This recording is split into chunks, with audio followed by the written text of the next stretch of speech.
Now on the stage, we have Arizona head coach Brent Brennan. Coach will start with an opening statement, then we'll open up for questions. If you have a question, please raise your hand. Coach? All right, good to see everybody. It's great to be here. It's been a really fun and busy day. I've got 6 incredible players with me representing the University of Arizona.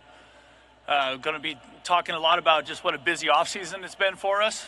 Obviously, last fall was unacceptable for our staff, our program, and our university, and we're busy fixing that ever since. We've had a crazy time in the portal. Spring ball went really well, put together a really good recruiting class, made some tough decisions on our coaching staff, and I love the direction we're headed. So it's an exciting time for us, and now we're in the process of building our football team. Building a football team in a time in college football we've never seen anything like it. But it's also an exciting time. It's an exciting time to be a part of the Big 12 Conference.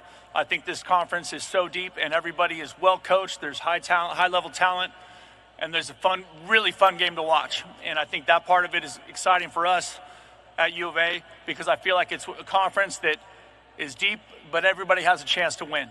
And that's something I'm really excited about. So we're hard at work this offseason.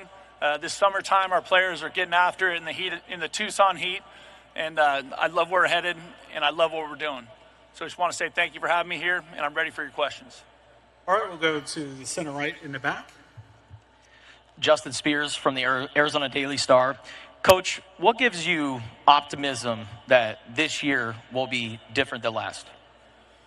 Well, I think it starts with the decision we made with the coaching staff. I think our new defense coordinator, Danny Gonzalez, I'm really excited about his process with our team so far. I'm excited about Seth Daggy and our offense, just kind of the aggressive, explosive offense that we want to play at the U of A.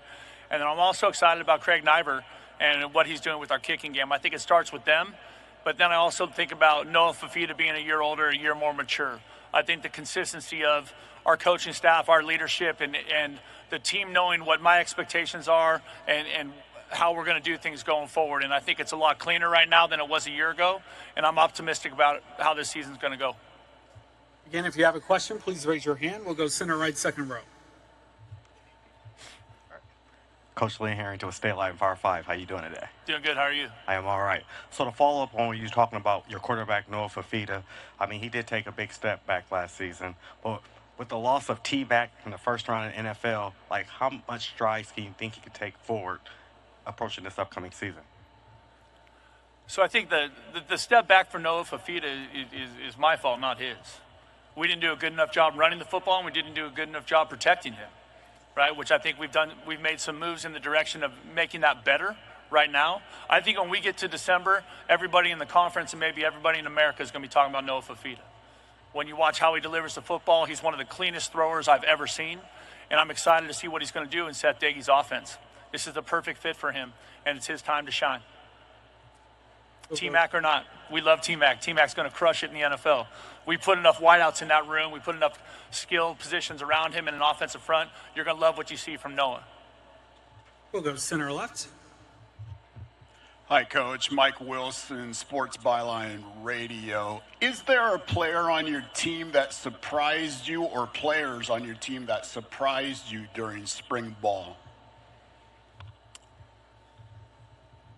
You know, I think we're excited about Ty Buchanan. I think he's done a lot of good stuff in the offensive front. When I think about the receiver room, like I just mentioned, or the running back room, those have been both rooms where we added, you know, probably 75% of the room is new. And so I think those things are going to be really exciting to watch, whether you're talking about Quincy Craig or Ishmael Mahdi at the running back position, you know, Luke Wysong, Trey Spivey, Chris Hudson at the receiver position. So there's a lot of change there, but there's also a good influx of what we consider high-level talent, guys that have played a lot of snaps in college football and have really good experience that I think are going to contribute greatly to what we're trying to get done. And then, you know, I think you'll have a chance to talk to some of the guys today around here that we brought out with us on that defensive side. But, you know, Genesis Smith has just been a consistent, high-energy, high-effort player, a lot of fun to coach, and you know, made a lot of plays last fall for us. And, you know, he was a guy that the people came hard after in the portal, but he stayed true to Arizona like Fafita did, and we feel great about him too. So there's a lot of players that people are going to have fun watching this fall.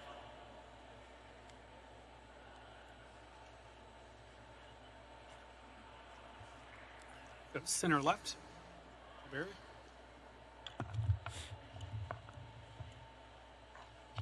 Yeah, Brent Barry Trammell, Tulsa World. Kalani Sitake yesterday suggested a non-conference schedule in which everybody plays one team from the other 3 power conferences. Can you go along with that? I love Kalani, but I tend to disagree with Kalani all the time. I'm just kidding. Kalani and I worked together a long time ago, and we're dear friends. But I would say, I think anything that we can get on the same page where everybody in college football is doing the same thing, I'm all for that. So whether that's how we schedule, how we rev share, how we NIL, how we recruit, what the calendar is, I'm all for that. But the scheduling is done so far in advance, I don't get to weigh in on those things normally. You know what I mean? Or we have a question in the center right, in the back. Again, if you have a question, please raise your hand and keep raising it until we have a microphone holder. Thank you. Coach, how would you summarize the last year and what you learned from year 1 at Arizona? Summarize is a big word, Mr. Spears. I would say we learned a lot in our first year at Arizona. I think the transition, the biggest thing maybe I learned is that just transition is challenging. Transition is hard. And there's lots of things that I could have done better as a head football coach, as the leader of the program, that I have a little bit better, I have a better understanding now of what that looks like and exactly which way we're going to do it. And when we came back from Christmas break, we started with a really simple, fundamental thought, and that was we want guys that want to be at the University of Arizona, that are tough and believe in this program and really, truly want to be here. And so the idea that we're going to chase guys in and out of the portal every year, we're going to be doing all that stuff, I just don't think that gives you a chance to build the kind of connected, committed football team we want to build at U of A. And so the way we started the season, what did we learn? I learned that transition is tough, and the only way to move forward is the people that want to be there, that are totally committed and really connected.